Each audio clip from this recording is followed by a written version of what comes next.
రైతు సోదరులకు శుభోదయం. నేలతల్లి కార్యక్రమానికి స్వాగతం. ప్రతి సోమవారం ప్రకృతి వ్యవసాయంలో అనుసరించే విధానాలు, మెళుకువలు, పంటల సాగులో తీసుకోవాల్సిన జాగ్రత్తలపై ప్రముఖ ప్రకృతి వ్యవసాయ ఉద్యమకారుడు విజయరాం గారు లైవ్లో రైతుల సందేహాలకు సూచనలను అందిస్తున్నారు. ఈ వారం తన వ్యవసాయ క్షేత్రాన్నే ఉదాహరణగా తీసుకుని ప్రకృతి పద్ధతిలో వరి సాగును ఏ విధంగా చేపట్టాలో వివరించనున్నారు.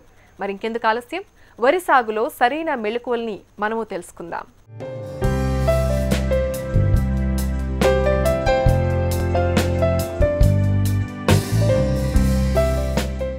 రోజు రోజుకు వాతావరణ పరిస్థితులు మారుతున్నాయి. ఋతుపవనాలు గతి తప్పాయి. వర్షాభావం కారణంగా కరువు పరిస్థితులు నెలకొంటున్నాయి. ఈ నేపథ్యంలో వరి సాగంటే రైతులు ఆందోళన చెందుతున్నారు. కారణం, వరి సాగులో ఎక్కువ మొత్తంలో నీరు అవసరం ఉండటమే. అయితే వరి సాగుకు అసలు నీరే అవసరం లేదంటారు విజయరాం. తేమతో అద్భుతమైన దిగుబడిని సాధించవచ్చంటున్నారు. కేవలం వరినే కాదు, అందులో అంతర పంటల్ని సాగు చేసి అదనపు ఆదాయాన్ని పొందవచ్చంటున్నారు. ఇదెలాగో ఆయన మాటల్లోనూ విందాం.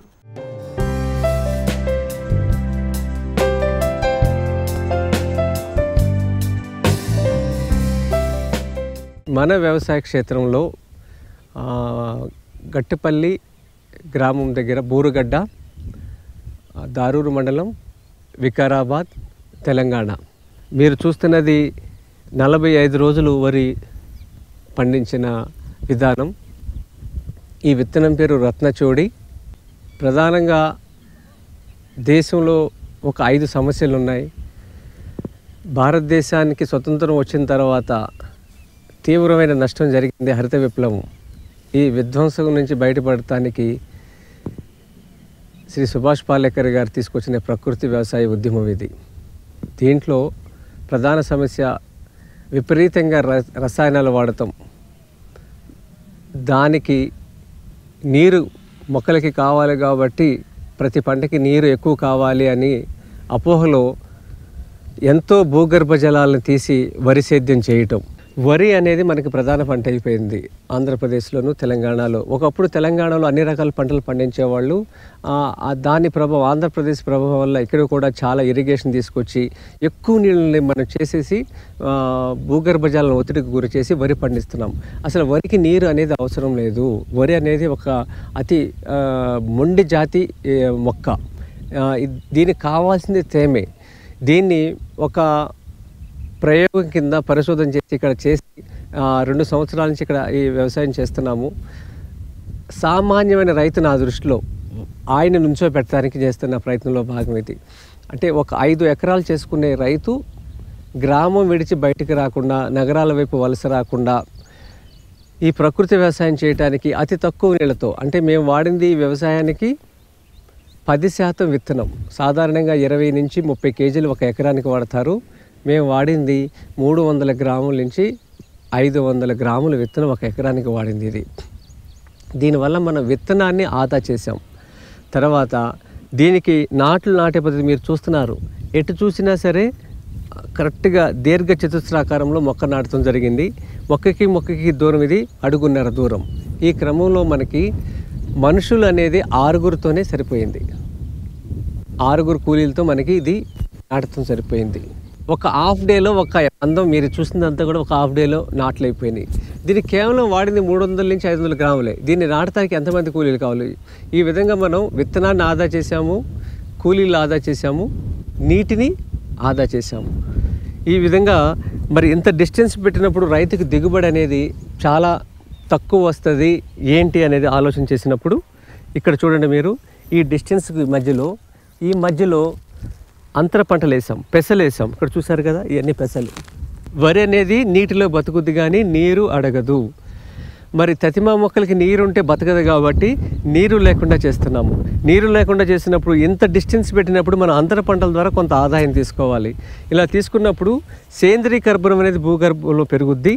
అలాగే నైట్రోజన్ అనేది ఈ మొక్క నుంచి దానికి అందుకుంటా అవుద్ది. ప్రధాన పంటకి ఇది ఏమీ నష్టం చేసే పంటలు కాదు, పైగా మేలు చేసే పంటలు ఇవన్నీ కూడా. నీరున్నప్పుడు ఒక వరి పంట తప్ప ఏం చేయలేం. నీరు లేనప్పుడు మనం 5 రకాల పంటలు వేసుకోవచ్చు ఈ భూమిలో. ఇలా మనం ప్రతి అంగుళాన్ని మనం వినియోగించుకోవచ్చు.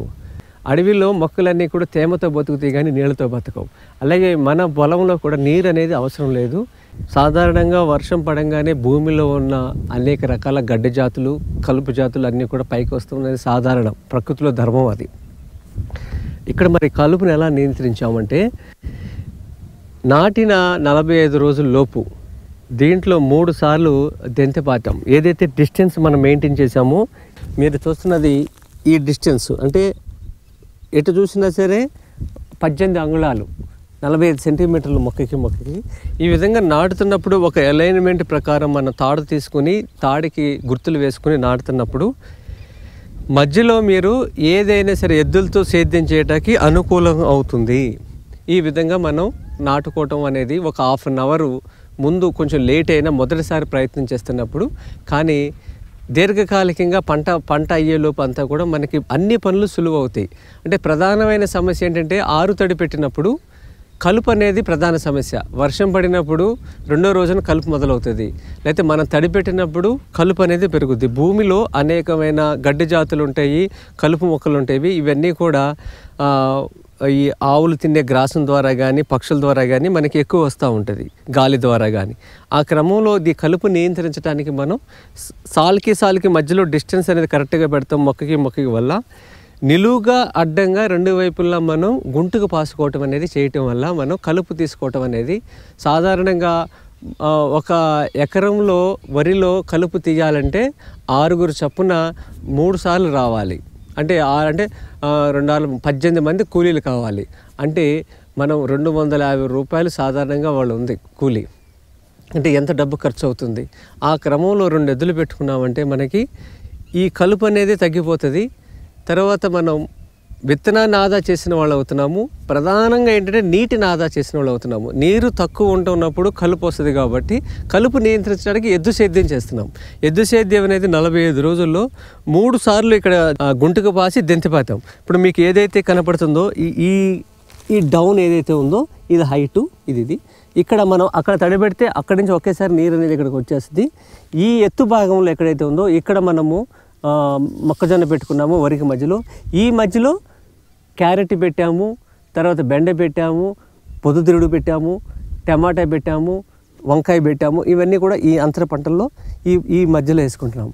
అంటే ఇవన్నీ కూడా నీరుంటే చచ్చిపోతాయి, కానీ మనం నీరు ఇవ్వట్లేదు కదా. వరి నీరు అక్కర్లేదు, తేమ ఉంటే చాలు. ఏ మొక్కకైనా తేమ ఉంటే చాలు. అలా అప్పుడు మనం ఇప్పుడున్న పరిస్థితుల్లో వర్షాలు లేవు కాబట్టి ఉన్న నీరంతా కూడా వరికి పెట్టుకుంటే మళ్ళీ తర్వాత మనకి భూగర్భ జలాల మీద ఒత్తిడి పడుతుంది. కాబట్టి అతి తక్కువ సేద్యం మనల్ని కాపాడింది ఇక్కడ ఏంటంటే గిత్తలు కాపాడినాయి. ఇప్పుడు ఈ పంటనంతా కూడా గిత్తలు 3 సార్లు ఎద్దు సేద్యం చేయటం వల్ల మనం కలుపు నియంత్రించాం. కలుపు లేనప్పుడు ఏ మొక్కని పెట్టుకోవచ్చు. ఇక్కడ నీరు తక్కువ అవుతుంది, భూమిని మనం ఎక్కువ డిస్టెన్స్ పెట్టామని బాధ లేకుండా అక్కడ అంతర పంటలు తీసుకుంటున్నాము. సేంద్రీయ కర్బనం పెరుగుతుంది. దీనివల్ల 3 నుంచి 6% భవిష్యత్తులో సేంద్రీయ కర్బనం అనేది ఈ భూమిలో మనం చూడగలుగుతాం. దీనివల్ల భవిష్యత్తులో 60 రోజులకు ఒక తడి పెట్టినా సరిపోద్ది. ఇప్పుడు మేము 15 రోజులకి ఒక తడి పెట్టే పరిస్థితిలో ఉన్నాము. ఈ సేంద్రీయ కర్బనం మనం 3 నుంచి 6% తీసుకెళ్ళగలిగితే 2 నెలలకి ఒక తడి, అంటే 60 రోజులకు ఒక తడి ఇస్తే సరిపోతుంది. ఇక అంతకన్నా నీరు అనేది అవసరం లేదు ఈ ప్రకృతి వ్యవసాయంలో.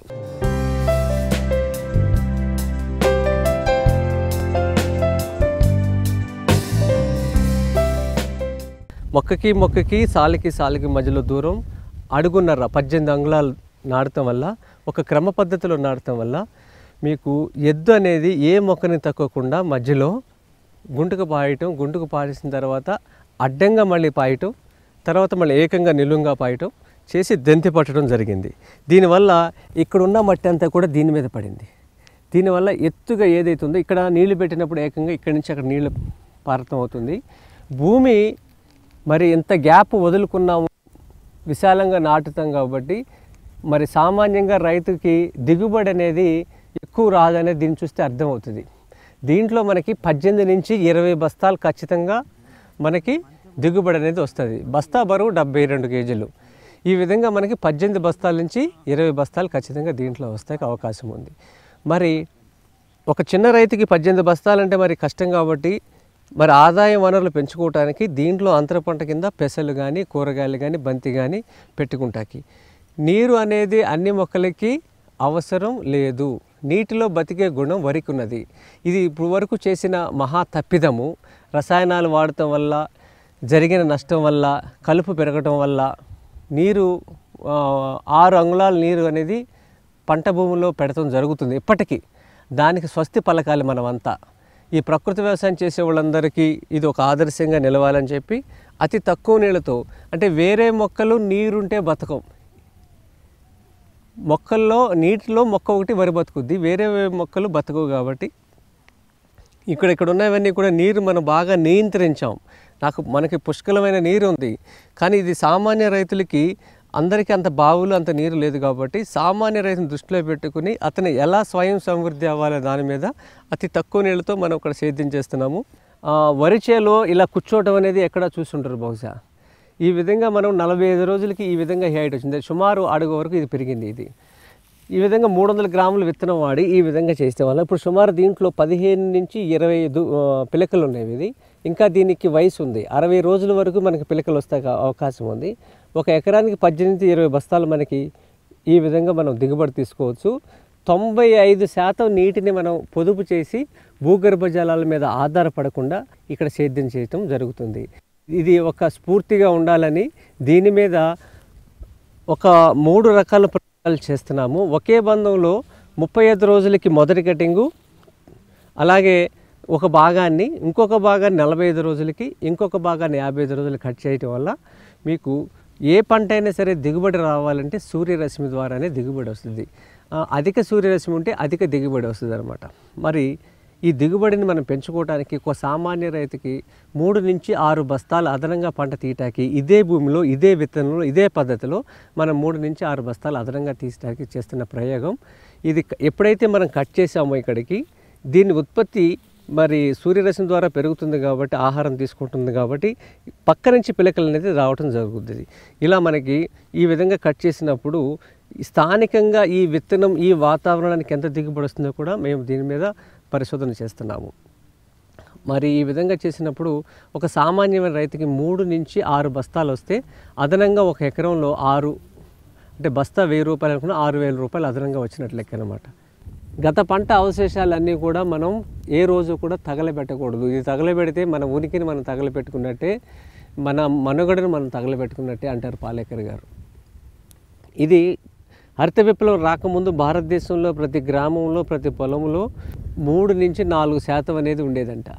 మరి ఈ రోజున ఈ సేంద్రియ కర్బనం అనేది మన పొలంలో 0.3% కూడా లేదు.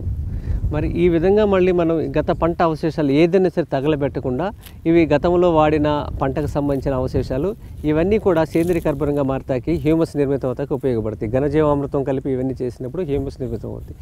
ఏ మొక్కకైనా డైరెక్ట్గా నీరు తాగే అలవాటు ఆ సృష్టిలోనే లేదు. మొక్క కావాల్సింది తేమ. ఆ తేమని హోల్డ్ చేసేది శక్తి దీంట్లో ఉంది. ఇది పెంచాలి. దీన్ని ఎట్టి పరిస్థితుల్లో కూడా మనం తగలబెట్టకూడదు. మొక్కకి ఇది ఒక ఆభరణం లాంటిది, భూమికి బంగారం లాంటిది. ప్రకృతి వ్యవసాయం చేయడం అంటే ఎక్కువ సమయం పొలంలోనే కష్టపడాల్సి ఉంటుందని రైతు భావిస్తుంటారు. కానీ సమయాన్ని ఒక క్రమబద్ధంగా కేటాయించుకుంటే అతి తక్కువ సమయంలో తక్కువ పెట్టుబడితో మంచి ఫలితాలు సాధించవచ్చంటున్నారు ప్రకృతి ప్రేమికులు విజయరామ్. ప్రధానంగా వరిలో కలుపు సమస్యను ఎద్దులతో అతి తక్కువ సమయంలో దూరం చేసుకోవచ్చంటున్నారు. సమయాన్ని వృధా చేయకుండా మంచి నేలను తయారు చేసుకోవచ్చంటున్నారు. అదేలాగో మీరే చూడండి. శ్రీ సుభాష్ పాలేకర్, శ్రీ రాజీవ్ దీక్షిత్ గారు గత ఎన్నో సంవత్సరాల నుంచి ఆవు యొక్క ప్రాముఖ్యత అనేది చాలామందికి తెలియజేశారు. దానివల్ల ఈ రాష్ట్రాలలో గో సంతతి పెరుగుతుంది. అంటే చాలామంది గోవులు తీసుకొచ్చి ప్రకృతి వ్యవసాయంలో జీవామృతానికి ఉపయోగిస్తున్నారు. కానీ బసవన్న ఉపయోగం చాలా ఉంది. ఇక్కడ మీరు చూస్తున్నదంతా కూడా కేవలం ఎద్దు సేద్యం మాత్రమే. ఈ ప్రకృతి వ్యవసాయంలో గోవు ఎంత ప్రాముఖ్యత ఉన్నదో గిత్త అంతకన్నా ప్రాముఖ్యత. ఇప్పుడు ఇక్కడ మేము నాటిన ఈ 30 అంగుళాలకి అంటే 2.5 అంగుళాలకి ఈ మొక్క పెట్టాము. అంటే అడుగున్నర పెట్టాము, 2 అడుగులు పెట్టాము, 2.5 అడుగులు పెట్టాము, 3 అడుగులు పెట్టాము. మొక్కకి దూరం సాలకి మధ్యలో. ఈ క్రమంలో మీరు చూస్తుంటే అవి నడుచుకుంటూ వస్తున్నప్పుడు ఒక క్రమశిక్షణగా లయబద్ధంగా యజమాని ఏం పని చేయించుకుంటున్నాడు మాతో అనేది వాటికి ఖచ్చితంగా తెలుసు. అంత స్పృహ జ్ఞానం మనుషుల కన్నా ఎక్కువ వాటికే ఉంది. ఏ చిన్న ప్రాణి పసి మొక్కను కూడా తక్కకుండా ఒక ఒక లయబద్ధంగా ఎవరో చెప్తే నడుస్తున్నట్టుగా క్రమశిక్షణగా నడుచుకుంటూ వస్తున్నాయి. అదంతా మీరు చూస్తున్నారు. ఈ క్రమంలో ఏదైనా ఆ మనిషి పొరపాటున నాటే క్రమంలో ఒక తప్పు నాటినా కూడా అది తొక్కినప్పుడు మొక్క అనేది చచ్చిపోదు. ఇక్కడ మీరు కొన్ని గమనిస్తే కొన్ని విజువల్స్ మీకు చూపిస్తాను. ఎద్దు తొక్కిన విజువల్స్ మీకు చూపిస్తాను.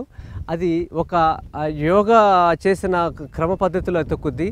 మీకు ఉదాహరణకి గంగిరెద్దులు ఆడించే యజమాని ఎవరైతే ఉన్నాడో అతను గుండెల మీద ఆ ఎద్దు కాళ్ళను పెడతాడు. నిజంగా ఎద్దు కాళ్ళు కానీ పెడితే ఆ మనిషి చనిపోతానికి అవకాశం ఉంది. అంత బరువు 400 నుంచి 500 కేజీలు ఉన్న గిత్త నిజంగా తొక్కగలిగితే అదంతా శ్వాస బిగించి ఊరికి అది కాళ్ళని మోపుద్ది ఆ యజమాని కాళ్ళ మీద గంగిరెద్దు. అలాగే ఈ మొక్క తొక్కేటప్పుడు కూడా పొరపాటును తొక్కినా కూడా మొక్కకి ఏమీ కాదు. అంత బలంగా తొక్కినా సరే నడుము విరిగిపోవటం కానీ మొక్క చనిపోవటం కానీ ఇంతవరకు దాఖలాలు లేవు. అంత యజమాని ఏ పని చేయించుకుంటున్నాడు అనేది దానికి స్పష్టమైన అవగాహన మనకన్నా ఎక్కువ ఆ ప్రాణికి ఉన్నది. బసవన్నకి గిత్తతో మన సేద్యం, ఎద్దులతో సేద్యం అనేది ఇక్కడ జరుగుతుంది. ఇది ఈ వ్యవసాయ క్షేత్రానికి వచ్చేవాళ్ళు ఈ నాటిన విధానాన్ని, ప్రకృతి వ్యవసాయం చూసిన తర్వాత ఇక్కడ స్ఫూర్తి పొంది వెళ్తా ఎద్దులకు తీసుకెళ్తారనే అంత ఆశ మాకు కలుగుతుంది. ఇది నాటి ఒక 15 రోజులు అవుతుంది. 15 రోజుల్లో వర్షం పడటం వల్ల కానీ లేకపోతే నీరు ఉన్న నీరులో నాటు పెడతాం వల్ల కానీ భూమిలో ఉన్న కలుపు విత్తనాలు ఏవైతే ఉన్నాయో అవన్నీ కూడా గడ్డి జాతి విత్తనాలు ఉన్నాయి. అవన్నీ కూడా నాటుతాం వల్ల, నీరు ఉండటం వల్ల అన్నీ పైకి వచ్చినాయి ఇక్కడ ఉన్నవి. దీన్ని ఒక 4 కానీ 6 కానీ కూలీలు పెడితే కనీసం దీన్ని కలుపు తీయటకి వారం రోజులు పట్టుద్ది. వారం రోజుల్లో లెక్కలు గట్టి చూసుకుంటే 250 రూపాయలు చొప్పున ఒక 6 వేసుకున్నా చాలా డబ్బు ఖర్చు అవుతుంది. అలా కాకుండా మన ఎద్దుని తీసుకుంటే మనకి జీవామృతంలో ఆవు పేడ సగభాగం, ఎద్దు పేడ సగభాగం అవుతుంది. ఈ పనులు చేసుకుంటాకి ఈ కూలీలకి ఇచ్చే ఖర్చు కన్నా ఎద్దులకి మేత చాలా సులువు అవుతుంది. ఈ విధంగా మనం కలుపు నియంత్రించడానికి, తక్కువ నీళ్ళతో సేద్యం చేయటానికి, తక్కువ విత్తనం వాడటానికి, అంతర పంటలు వేసుకుంటానికి ఈ ప్రకృతి వ్యవసాయంలో చాలా కీలకమైన అంశం ఇది. ఇక్కడ మీరు చూస్తున్నది ఎద్దు తొక్కిన భాగం ఏదైనా ఉందంటే ఈ విధంగా ఉన్నప్పుడు ఈ పెళ్ళల్లో వచ్చి మట్టి మీద పడినా కూడా మొక్కకు నష్టం ఏం కాదు. ఇది 2-3 రోజుల్లోకి ఎండకి ఎండి గాలికి దీంట్లో తేమ శాతం అంతా ఆరిపోయిన తర్వాత దీనికి నీరు పెట్టినప్పుడు ఇది మనం పొయ్యి మీద వెన్నపూస పెడితే ఎలా కరిగిపోతుందో ఈ మట్టి కరిగిపోతుంది. ఆటోమేటిక్గా ఈ మొక్క పైకి లేచిపోయి దీని మళ్ళీ ఉనికిని కాపాడుకుంటుంది. కొంత భాగం ఇలా పడుతున్నప్పుడు ఇది మహా అయితే పంట ఎకరంలో మొత్తం కూడా ఒక 2-3% అంతకుమించి ఉండదు. దీన్ని ఇలా కరిగించినప్పుడు ఆటోమేటిక్గా పైకి వచ్చేస్తుంది. దీన్ని ప్రత్యేకంగా మనుషులు పెట్టి తీయాల్సిన అవసరం కూడా లేదు. ఇప్పుడు దీంట్లో ఎన్నో గడ్డి జాతులు ఉన్నాయి ఇవన్నీ కూడా. ఇప్పుడు కలుపు తీసినప్పుడు మనిషి దీన్ని తీస్తాడు కానీ వేరనేది రాదు. మళ్ళీ ఇక్కడ చిగురు వస్తే అవకాశం ఉంది. ఇక్కడ దీంట్లో చాలా రకాల గడ్డి జాతులు ఉన్నాయి. ఇప్పుడు ఇంకో తడి పెట్టంగానే ఇవన్నీ కూడా పచ్చబారిపోద్ది నేల. ఇప్పుడు గుంటుకు పాయటం వల్ల ఏముందంటే భూమి నుంచి ఆ మొక్క వేరు వ్యవస్థని కూడా పటిష్టంగా తీసేసి దీన్ని తిరగేసేస్తుంది. తిరిగిసినప్పుడు ఇంకా గాలికి ఆ ఎండకి ఎండిపోయి పూర్తిగా మనకి దీంట్లో ఉన్న జీవం ఏదైతే ఉందో అదంతా కూడా కోల్పోయి మనకి ప్రధాన పంట ఏదైతే ఉందో అదొకటి ఇక్కడ బతకడానికి అవకాశం ఉంది. సమశీతోష్ణ స్థితి గల దేశం ఈ భారతదేశం. 3 కాలాన్ని సమానంగా ఇచ్చి ఇంత వృక్ష సంపదని, విత్తన సంపదని ఇచ్చి గో సంపదని ఇచ్చాడు. ఇది అనాదిగా ఉన్న భారతదేశంలో యొక్క వ్యవసాయ విధానం ఇది. ఇప్పుడు జరిగిన ఈ విధ్వంసం తర్వాత శ్రీ సుభాష్ పాలేకర్ గారు గోవుకి ఎంత ప్రాధాన్యత ఇచ్చారో అలాగే ఎద్దుకు కూడా అంత ప్రాధాన్యతను ఇవ్వటం అనేది దీని యొక్క ముఖ్య ఉద్దేశం. అంటే ఇప్పుడు మనుషులు లేబరు కాస్ట్ ఎక్కువైపోయారు, వ్యవసాయం చేయలేవు అనేది చాలామందిలో అపోహ ఉంది. మనుషులకు పెట్టే దాంట్లో మనం 50% కూడా దీనికి అవ్వదు. ఎద్దులకి ఇంత కృతజ్ఞతగా, ఇంత అంకిత భావంతో, ఇంత మనస్ఫూర్తిగా పనిచేసే పని, ఈ వైబ్రేషన్స్ ఏదైతే ఆవు పాదం భూమి మీద పడిందంటే భూమి పొంగుద్ది. ఆ పొంగినప్పుడు వర్షపు నీళ్ళు అనేది బాగా ఇంకుటానికి ఈ వైవిధ్యం అనేది బాగా ఉపయోగపడుద్ది. పశువు ఎద్దు కాలుతో సేద్యం జరిగిన చోట, ఎద్దు సేద్యం జరిగిన చోట పంట దిగుబడి వస్తుంది. ఎక్కడా కూడా అనావృష్టి అనేది ఈ పంట ప్రకృతి వ్యవసాయంలో ఉండదు. రెండోది ఏంటంటే జీవామృతం రూపంలో మనం ఎప్పుడైతే మనం ప్రకృతి వ్యవసాయం చేస్తున్నామో వానపాములు 16 అడుగుల్లో ఒక డ్యామ్ నిర్మాణం చేస్తాయి. మనం ఈ డిస్టెన్స్ పెట్టి మనం మొక్కకి 30 అంగుళాలు పెట్టి మనం చేస్తున్న ప్రయత్నం ఏదైతే ఉందో దీనివల్ల వేరు వ్యవస్థ అనేది పటిష్టంగా జరిగి మనం పంట తీసుకున్న తర్వాత కోత కోసేసిన తర్వాత ఆ వేరు వ్యవస్థ నిర్మాణం అంతా భూమిలో ఉండటం వల్ల ఎండకి ఎండి వానకి తడిసి పడ్డా వర్షపు నీళ్ళు చుక్క అనేది పరిగెడతాం అనేది ప్రకృతి వ్యవసాయ భూమిలో ఉండదు. దీనివల్ల పరిగెడుతున్న నీళ్ళని నడిపిస్తుంది, నడుస్తున్న నీళ్ళని ఇంకిస్తుంది, ఇంకించిన నీళ్ళని భూమిలోకి నుంచున్న నీళ్ళని ఇంకిస్తుంది అనమాట. ఈ విధంగా భూగర్భ జలాలు పెరుగుతాయి. భవిష్యత్తులో ఇప్పుడు మేము 15 రోజులకి తడిపెడతాం చేస్తున్నాము, భవిష్యత్తులో 60 రోజులకి తడిపెడతాం అనేది మేము చేసి చూపిస్తున్నాము. వరిలో అంతర పంటలు పెట్టి ఈ డిస్టెన్స్ పెట్టి అంతర పంటల ద్వారా కూడా చేసి చూపిస్తున్నాము. ఒక సామాన్య రైతుడికి ఇది ఆదర్శంగా నిలవాలనే ఒక ప్రయత్నంలో భాగంగా, ఉద్యమంలో భాగంగా, ప్రకృతి వ్యవసాయ ఉద్యమంలో భాగంగా ఈ వ్యవసాయ క్షేత్రంలో ఇవి జరుగుతున్నవి. వ్యవసాయం అంటే రసాయనాలతోనే వ్యవసాయం అనే దాని నుంచి బయటకు పడేసింది శ్రీ సుభాష్ పాలేకర్ ప్రకృతి వ్యవసాయ విధానం. దీన్ని ఇప్పుడు ఆచరణాత్మకంగా చేసి చూపించడానికి శిబిరాలు అయితే నిర్వహిస్తున్నారు. కానీ ఈ విధంగా విత్తనం నాటి మధ్యలో అంతర పంటలు వేసుకుని ఈ విధంగా మనం నీరు పెట్టుకుని 15 రోజులకు ఒకసారి నీరు పెట్టుకుంటే సేంద్రీయ కర్బనం పెరుగుద్ది, దీని ద్వారా ఒక రైతు నిలబడతాడనేది ఆచరణాత్మకంగా ఏ ఉద్యమకారుడు 2 రాష్ట్రాల్లో చేయట్లేదు. ఇది చాలా బాధాకరం కలుగుతుంది. ఒక రైతు గ్రామాన్ని విడిచి బయటికి రావటం అనేది మనం ఓడిపోయినట్టు లెక్క. అలాంటిది కాకుండా తిరిగి గ్రామానికి పంపించాలి. వాళ్ళు ఏదో ఇక్కడ నగరానికి వచ్చి ఆటో డ్రైవర్ గానో, లిఫ్ట్లో బాయ్ గానో, లేకపోతే ఏటీఎం సెంటర్ గార్డ్ దగ్గర ఉండటం అనేది, భార్య పిల్లల్ని అక్కడ వదిలిపెట్టి రావటం అనేది ఇది మనం చాలా కోల్పోయిన పరిస్థితి.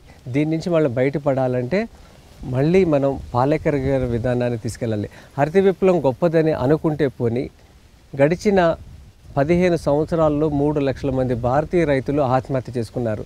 అంటే భార్యకి పిల్లలకి అన్నం పెట్టలేని ఒక రైతు సమాజానికి ఎలా అన్నం పెట్టగలుగుతాడు? ఈ విధంగా ఇలాంటి విషం ఆహారం తినడం వల్ల పౌష్టికాహారం ఎంత లోపం జరిగింది, దీనివల్ల రోగ నిరోధక శక్తి ఎంత తగ్గింది. ఈ విధంగా మనం అన్నీ కోల్పోయి దేహాన్ని దేశాన్ని నిస్సహాయంగా చేసుకున్నాము. దీని నుంచి మనం బయటపడాలంటే మళ్ళీ ప్రకృతి వ్యవసాయము, ఒక ఆవుతో దేశీ ఆవుతో 30 ఎకరాలు సేద్యం చేయటం. రెండోది ఆవు ఎంత కీలకమైందో ఎద్దు అంతకన్నా కీలకమైంది. సంతానాన్ని వృద్ధి చెందించడానికి కాకుండా జీవామృతంలో 50% ఎద్దు పేడ కూడా మనం వాడాలి. అలాగే ఎద్దు సేద్యం అనేది జరగాలి. అలా జరిగినప్పుడే పరిపూర్ణమవుతుంది, సమతుల్యత అవుతుంది. మళ్ళీ గ్రామాన్ని నిలబెడటానికి కుల వృత్తులు నిలబడతాయి. మళ్ళీ ఈ విధంగా ప్రకృతి వ్యవసాయం చేసేవాళ్ళు గోవు అనే కాపాడాలి, మళ్ళీ మగదూడ పడితే దీన్ని ఎవరికైనా ఇచ్చేయాలనేది చూడకుండా ఖచ్చితంగా మీకు 4-5 ఎకరాలు ఉంటే ఖచ్చితంగా 2 ఎద్దులను సేద్యాలకు నేర్పించుకుని ఈ విధంగా చేస్తే మీకు లెక్కలు గట్టి చూస్తే ఆర్థికంగా మీకు చాలా ఖర్చు అనేది ఈ విధంగా ఏదైతే పని వాళ్ళకి పెట్టే ఖర్చు ఏదైతే ఉందో దానికన్నా సమయాన్ని డబ్బుని రెండింటిని కూడా మనం ఈ ఎద్దు సేద్యంతో మనం అధిగమించవచ్చు.